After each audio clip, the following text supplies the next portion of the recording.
Inkscape ನಲ್ಲಿ design A CD label ನ ಕುರಿತಾದ ಸ್ಪೋಕನ್ ಟ್ಯುಟೋರಿಯಲ್ ಗೆ ಸ್ವಾಗತ. ಈ ಟ್ಯುಟೋರಿಯಲ್ ನಲ್ಲಿ ನಾವು ಸಿಡಿ ಲೇಬಲ್ ಟೆಂಪ್ಲೇಟ್ ಅನ್ನು ರಚನೆ ಮಾಡುವುದು, ಸಿಡಿ ಲೇಬಲ್ ಅನ್ನು ವಿನ್ಯಾಸಗೊಳಿಸುವುದು, ಫೈಲ್ ಅನ್ನು ಪಿಎನ್ಜಿ ಫಾರ್ಮ್ಯಾಟ್ ನಲ್ಲಿ ಸೇವ್ ಮಾಡುವುದು ಇವುಗಳ ಕುರಿತು ಕಲಿಯುತ್ತೇವೆ. ಈ ಟ್ಯುಟೋರಿಯಲ್ ಗಾಗಿ ನಾನು Ubuntu Linux 1204 operating system, Inkscape ಆವೃತ್ತಿ 048.4 ಗಳನ್ನು ಉಪಯೋಗಿಸುತ್ತೇನೆ. ಇಂಕ್ಸ್ಕೇಪ್ ಅನ್ನು ತೆರೆಯಿರಿ, ಫೈಲ್ ಮೇಲೆ ಕ್ಲಿಕ್ ಮಾಡಿ ಮತ್ತು ನಂತರ ಡಾಕ್ಯುಮೆಂಟ್ ಪ್ರಾಪರ್ಟೀಸ್ ಮೇಲೆ ಕ್ಲಿಕ್ ಮಾಡಿ. ವಿಡ್ತ್ ಮತ್ತು ಹೈಟ್ ಪ್ಯಾರಾಮೀಟರ್ ಗಳನ್ನು 425 ಪಿಕ್ಸೆಲ್ಸ್ ಗೆ ಬದಲಾಯಿಸಿ. ಡಯಲಾಗ್ ಬಾಕ್ಸ್ ಅನ್ನು ಮುಚ್ಚಿರಿ. ರೆಕ್ಟಾಂಗಲ್ ಟೂಲ್ ಅನ್ನು ಉಪಯೋಗಿಸಿ ಒಂದು ಚೌಕವನ್ನು ರಚಿಸಿ ಇದಕ್ಕೆ ಕೆಂಪು ಬಣ್ಣವನ್ನು ಕೊಡಿ. ಸೆಲೆಕ್ಟರ್ ಟೂಲ್ ಮೇಲೆ ಕ್ಲಿಕ್ ಮಾಡಿ. ಟೂಲ್ ಕಂಟ್ರೋಲ್ಸ್ ಬಾರ್ ನಲ್ಲಿ ವಿಡ್ತ್ ಮತ್ತು ಹೈಟ್ ಪ್ಯಾರಾಮೀಟರ್ ಗಳನ್ನು 425 ಪಿಕ್ಸೆಲ್ಸ್ ಗೆ ಬದಲಾಯಿಸಿ. ನಂತರ ಎಲಿಪ್ಸ್ ಟೂಲ್ ಅನ್ನು ಉಪಯೋಗಿಸಿ ಒಂದು ವೃತ್ತವನ್ನು ರಚಿಸಿ. ಇನ್ನೊಮ್ಮೆ ಸೆಲೆಕ್ಟರ್ ಟೂಲ್ ಮೇಲೆ ಕ್ಲಿಕ್ ಮಾಡಿ. ಟೂಲ್ ಕಂಟ್ರೋಲ್ಸ್ ಬಾರ್ ನಲ್ಲಿ ವಿಡ್ತ್ ಮತ್ತು ಹೈಟ್ ಪ್ಯಾರಾಮೀಟರ್ ಗಳನ್ನು 425 ಪಿಕ್ಸೆಲ್ಸ್ ಗೆ ಬದಲಾಯಿಸಿ. ವೃತ್ತ ಮತ್ತು ಚೌಕಗಳೆರಡನ್ನೂ ಆಯ್ಕೆ ಮಾಡಿಕೊಳ್ಳಿ. ಆಬ್ಜೆಕ್ಟ್ ಮೆನ್ಯುಗೆ ಹೋಗಿ. ಅಲೈನ್ ಅಂಡ್ ಡಿಸ್ಟ್ರಿಬ್ಯೂಟ್ ಮೇಲೆ ಕ್ಲಿಕ್ ಮಾಡಿ. ರಿಲೇಟಿವ್ ಟು ಆಯ್ಕೆಯನ್ನು ಪೇಜ್ ಎಂದು ಸೆಟ್ ಮಾಡಿ. ಆಬ್ಜೆಕ್ಟ್ ಗಳನ್ನು ಮಧ್ಯಕ್ಕೆ ಅಲೈನ್ ಮಾಡಿ. ಪಾತ್ ಮೆನ್ಯುಗೆ ಹೋಗಿ ಡಿಫರೆನ್ಸ್ ಮೇಲೆ ಕ್ಲಿಕ್ ಮಾಡಿ. ಈಗ ಇನ್ನೊಂದು ವೃತ್ತವನ್ನು ರಚಿಸಿ. ಮತ್ತೊಮ್ಮೆ ಸೆಲೆಕ್ಟರ್ ಟೂಲ್ ಮೇಲೆ ಕ್ಲಿಕ್ ಮಾಡಿ.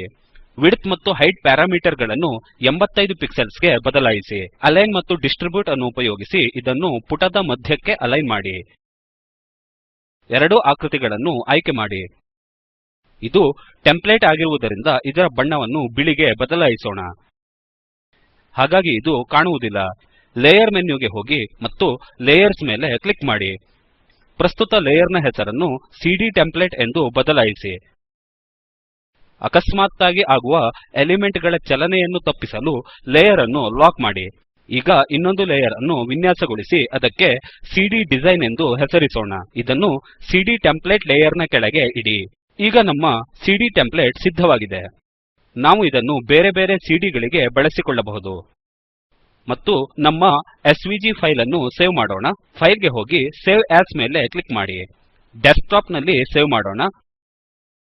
ನಾನು ಫೈಲ್ ನೇಮ್ ಅನ್ನು ಸಿಡಿ ಟೆಂಪ್ಲೇಟ್ ಎಂದು ಟೈಪ್ ಮಾಡುತ್ತೇನೆ ಮತ್ತು ಸೇವ್ ಮೇಲೆ ಕ್ಲಿಕ್ ಮಾಡುತ್ತೇನೆ. ಸಿಡಿ ಡಿಸೈನ್ ಲೇಯರ್ ಅನ್ನು ವಿನ್ಯಾಸಗೊಳಿಸೋಣ. ಮೊದಲು ಬ್ಯಾಕ್ ಗ್ರೌಂಡ್ ಅನ್ನು ವಿನ್ಯಾಸಗೊಳಿಸೋಣ. ಇದಕ್ಕಾಗಿ ಮೊದಲು ರೆಕ್ಟಾಂಗಲ್ ಟೂಲ್ ಅನ್ನು ಉಪಯೋಗಿಸಿ ಒಂದು ಚೌಕವನ್ನು ರಚಿಸೋಣ.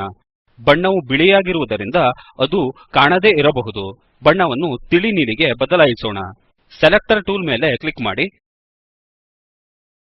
ವಿಡ್ತ್ ಮತ್ತು ಹೈಟ್ ಪ್ಯಾರಾಮೀಟರ್ ಗಳನ್ನು 425 ಪಿಕ್ಸೆಲ್ಸ್ ಗೆ ಬದಲಾಯಿಸಿ. ಮಧ್ಯಕ್ಕೆ ಅಲೈನ್ ಮಾಡಿ. ಈಗ ನಾವು ಗಡಿಯಲ್ಲಿ ಬ್ಯಾಕ್ ಗ್ರೌಂಡ್ ಕಲರ್ ಅನ್ನು ಕಾಣಬಹುದು. ಈಗ ಗ್ರಾಫಿಕ್ ಅನ್ನು ವಿನ್ಯಾಸಗೊಳಿಸೋಣ. ಹಸಿರು ಗ್ರೇಡಿಯಂಟ್ ಅನ್ನು ಚಿತ್ರಿಸಿ. ಬೆಜಿಯರ್ ಟೂಲ್ ಅನ್ನು ಆಯ್ಕೆ ಮಾಡಿಕೊಂಡು ತಿರುವನ್ನು ಚಿತ್ರಿಸಿ. ಈಗ ಸ್ಪೋಕನ್ ಟ್ಯುಟೋರಿಯಲ್ ಲೋಗೋವನ್ನು ಇಂಪೋರ್ಟ್ ಮಾಡೋಣ. ನಿಮಗಾಗಿ ಲೋಗೋವನ್ನು ಕೋಡ್ ಫೈಲ್ಸ್ ಲಿಂಕ್ ನಲ್ಲಿ ಕೊಡಲಾಗಿದೆ. ಫೈಲ್ ಗೆ ಹೋಗಿ ಇಂಪೋರ್ಟ್ ಮೇಲೆ ಕ್ಲಿಕ್ ಮಾಡಿ. ಲೋಗೋದ ಗಾತ್ರವನ್ನು ಕಿರಿದುಗೊಳಿಸಿ ತಿರುವಿನ ಮೇಲೆ ಇಡಿ. ಲೋಗೋದ ಬಲಭಾಗದಲ್ಲಿ ಸ್ಪೋಕನ್ ಟ್ಯುಟೋರಿಯಲ್ ಎಂದು ಟೈಪ್ ಮಾಡಿ. ಫಾಂಟ್ ಸೈಜ್ ಅನ್ನು 20 ಕ್ಕೆ ಬದಲಿಸಿ. ಮುಂದಿನ ಸಾಲಿನಲ್ಲಿ partner with us help bridge the digital divide ಎಂದು ಟೈಪ್ ಮಾಡಿ. ಫಾಂಟ್ ಸೈಜ್ ಅನ್ನು 8 ಕ್ಕೆ ಬದಲಿಸಿ. ನಾನು ಸಂಪರ್ಕದ ವಿವರವನ್ನು ಸಿಡಿ ಲೇಬಲ್ ನ ಕೆಳಭಾಗದಲ್ಲಿ ಟೈಪ್ ಮಾಡುತ್ತೇನೆ. ನಾನು ಸಂಪರ್ಕದ ವಿವರವನ್ನು ಮೊದಲೇ ಸೇವ್ ಮಾಡಿದ ಲಿಬ್ರೆ ಆಫೀಸ್ ರೈಟರ್ ಫೈಲ್ ನಿಂದ ನಕಲು ಮಾಡುತ್ತೇನೆ. ಈಗ ಇದನ್ನು ಕೆಳಭಾಗದಲ್ಲಿ ಪೇಸ್ಟ್ ಮಾಡೋಣ. ಕಾಂಟ್ಯಾಕ್ಟ್ ಅಸ್ ಅನ್ನು ಬೋಲ್ಡ್ ಮಾಡಿ ಮತ್ತು ಮಧ್ಯಕ್ಕೆ ಅಲೈನ್ ಮಾಡಿ. ಇದರ ಬಣ್ಣವನ್ನು ನೀಲಿಗೆ ಬದಲಾಯಿಸಿ. ನಂತರ ನಾನು ಸಿಡಿ ಲೇಬಲ್ ನ ಬಲಭಾಗಕ್ಕೆ ಕೆಲವು ಇಮೇಜ್ ಗಳನ್ನು ಹಾಕುತ್ತೇನೆ. ನಾನು ಈಗಾಗಲೇ ಇಮೇಜ್ ಕಾಲೇಜ್ ಅನ್ನು ಸಿದ್ಧ ಮಾಡಿದ್ದೇನೆ ಮತ್ತು ಡಾಕ್ಯುಮೆಂಟ್ಸ್ ಫೋಲ್ಡರ್ ನಲ್ಲಿ ಸೇವ್ ಮಾಡಿದ್ದೇನೆ. ಈ ಇಮೇಜ್ ಅನ್ನು ನಿಮಗೆ ಕೋಡ್ ಫೈಲ್ಸ್ ಲಿಂಕ್ ನಲ್ಲಿ ಕೊಡಲಾಗಿದೆ. ದಯವಿಟ್ಟು ನೀವು ಸೇವ್ ಮಾಡಿಕೊಂಡಿರುವ ಫೋಲ್ಡರ್ ನಲ್ಲಿ ಪರೀಕ್ಷಿಸಿ. ಫೈಲ್ ಮೇಲೆ ಕ್ಲಿಕ್ ಮಾಡಿ. ಇಂಪೋರ್ಟ್ ಅನ್ನು ಕ್ಲಿಕ್ ಮಾಡಿ ನಂತರ ಇಮೇಜ್1 ಆಯ್ಕೆ ಮಾಡಿಕೊಳ್ಳಿ. ಈಗ ಇಲ್ಲಿ ಇಮೇಜ್ ಇಂಪೋರ್ಟ್ ಆಗಿದೆ. ಇಮೇಜ್ ನ ಗಾತ್ರವನ್ನು ಬದಲಿಸಿಕೊಳ್ಳಿ. ನಾನು ಅದನ್ನು ಸಿಡಿ ಲೇಬಲ್ ನ ಬಲಭಾಗದಲ್ಲಿ ಇಡುತ್ತೇನೆ. ಫೈಲ್ ಮತ್ತು ಸೇವ್ ಆಸ್ ಮೇಲೆ ಕ್ಲಿಕ್ ಮಾಡಿ. ಎಸ್ವಿಜಿ ಫೈಲ್ ಅನ್ನು ಸೇವ್ ಮಾಡಿ. ನಾನು ಫೈಲ್ ನೇಮ್ ಅನ್ನು ಸಿಡಿ ಲೇಬಲ್ ಎಂದು ಟೈಪ್ ಮಾಡಿ ಸೇವ್ ಮೇಲೆ ಕ್ಲಿಕ್ ಮಾಡುತ್ತೇನೆ. ಈಗ ನಮ್ಮ ಸಿಡಿ ಲೇಬಲ್ ಸಿದ್ಧವಾಗಿದೆ. ಈಗ ಫೈಲ್ ಅನ್ನು ಪಿಎನ್ಜಿ ಫಾರ್ಮ್ಯಾಟ್ ನಲ್ಲಿ ಹೇಗೆ ಎಕ್ಸ್ಪೋರ್ಟ್ ಮಾಡುವುದು ಎಂದು ನೋಡೋಣ. ಫೈಲ್ ಗೆ ಹೋಗಿ ಎಕ್ಸ್ಪೋರ್ಟ್ ಬಿಟ್ಮ್ಯಾಪ್ ಮೇಲೆ ಕ್ಲಿಕ್ ಮಾಡಿ. ಒಂದು ಹೊಸ ಡೈಲಾಗ್ ಬಾಕ್ಸ್ ತೆರೆದುಕೊಳ್ಳುತ್ತದೆ. ಎಕ್ಸ್ಪೋರ್ಟ್ ಏರಿಯಾದ ಕೆಳಗಡೆ ಇರುವ ಪೇಜ್ ಟ್ಯಾಬ್ ಮೇಲೆ ಕ್ಲಿಕ್ ಮಾಡಿ. ಬಿಟ್ಮ್ಯಾಪ್ ಸೈಜ್ ನ ಅಡಿಯಲ್ಲಿ DPI ಅನ್ನು 300 ಕ್ಕೆ ಬದಲಿಸಿ. ಬ್ರೌಸ್ ಬಟನ್ ಮೇಲೆ ಕ್ಲಿಕ್ ಮಾಡಿ.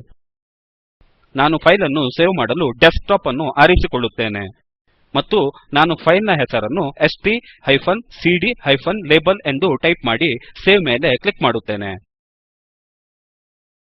ಕೊನೆಯಲ್ಲಿ ಎಕ್ಸ್ಪೋರ್ಟ್ ಬಟನ್ ಮೇಲೆ ಕ್ಲಿಕ್ ಮಾಡಿ. ಈಗ ಡೆಸ್ಕ್ಟಾಪ್ ಗೆ ಹೋಗಿ ನಮ್ಮ ಫೈಲ್ ಅನ್ನು ಪರೀಕ್ಷಿಸೋಣ. ನಮ್ಮ ಸಿಡಿ ಲೇಬಲ್ ಈ ರೀತಿ ಕಾಣಿಸುತ್ತದೆ. ಸಾರಾಂಶವನ್ನು ನೋಡೋಣ. ಈ ಟ್ಯುಟೋರಿಯಲ್ ನಲ್ಲಿ ನಾವು ಸಿಡಿ ಲೇಬಲ್ ಟೆಂಪ್ಲೇಟ್ ಅನ್ನು ರಚನೆ ಮಾಡುವುದು, ಸಿಡಿ ಲೇಬಲ್ ಅನ್ನು ವಿನ್ಯಾಸಗೊಳಿಸುವುದು, ಫೈಲ್ ಅನ್ನು ಪಿಎನ್ಜಿ ಫಾರ್ಮ್ಯಾಟ್ ನಲ್ಲಿ ಸೇವ್ ಮಾಡುವುದು ಇವುಗಳ ಕುರಿತು ಕಲಿತಿದ್ದೇವೆ. ಸ್ವಂತ ಅಭ್ಯಾಸಕ್ಕಾಗಿ ಇಂಕ್ಸ್ಕೇಪ್ ಒಂದು ಸಿಡಿ ಲೇಬಲ್ ಅನ್ನು ರಚನೆ ಮಾಡಿ. ಮುಗಿಸಿದ ನಂತರ ನಿಮ್ಮ ಅಸೈನ್ಮೆಂಟ್ ಈ ರೀತಿಯಾಗಿರಬೇಕು. ಈ ಕೆಳಗಿನ ಲಿಂಕ್ ನಲ್ಲಿರುವ ವಿಡಿಯೋ ಸ್ಪೋಕನ್ ಟ್ಯುಟೋರಿಯಲ್ ಪ್ರಾಜೆಕ್ಟ್ ನ ಕುರಿತು ತಿಳಿಸಿಕೊಡುತ್ತದೆ. ದಯವಿಟ್ಟು ನೋಡಿ. ಸ್ಪೋಕನ್ ಟ್ಯುಟೋರಿಯಲ್ ಪ್ರಾಜೆಕ್ಟ್ ಟೀಮ್ ಇದು ಸ್ಪೋಕನ್ ಟ್ಯುಟೋರಿಯಲ್ ಗಳ ಕುರಿತು ಕಾರ್ಯಾಗಾರವನ್ನು ಏರ್ಪಡಿಸುತ್ತದೆ. ಆನ್ಲೈನ್ ಟೆಸ್ಟ್ ನಲ್ಲಿ ತೇರ್ಗಡೆಯಾದವರಿಗೆ ಪ್ರಮಾಣಪತ್ರವನ್ನೂ ನೀಡುತ್ತದೆ. ಹೆಚ್ಚಿನ ವಿವರಗಳಿಗೆ ನಮಗೆ ಬರೆಯಿರಿ.